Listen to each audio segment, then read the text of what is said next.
Yo, it was really good, everyone. It's your boy Debo with Debo's Picks.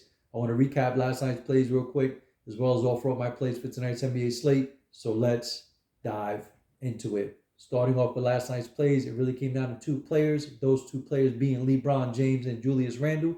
Both men played in the same game, a game that went into OT. First, starting off with Julius Randle, had by far one of his worst shooting nights of the season, and he was pretty bad from the free throw line as well. If you look at his final stat line, it's pretty ugly.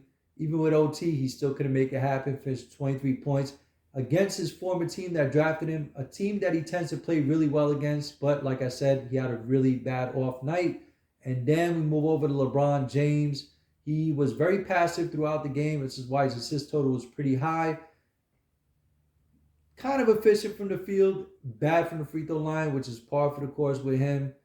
What's really frustrating about LeBron, though, is that he's the only superstar that will pass the ball out towards the end of the game, usually when the opposing team is trying to foul you.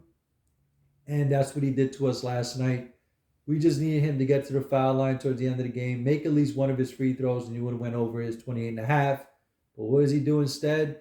Unlike every other superstar on every other team, he has the ball in his hands, gets inbound pass to him, he passes it immediately to Schroeder, gets fouled.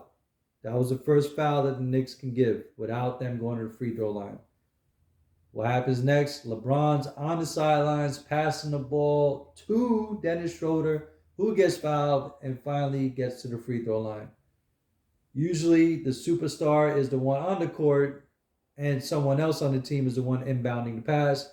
But that's what you get with LeBron. He's not the best free throw shooter. If he would have made at least one of his free throws that he missed last night, he obviously would have went over. And free throws always come back to bite you in the you-know-what.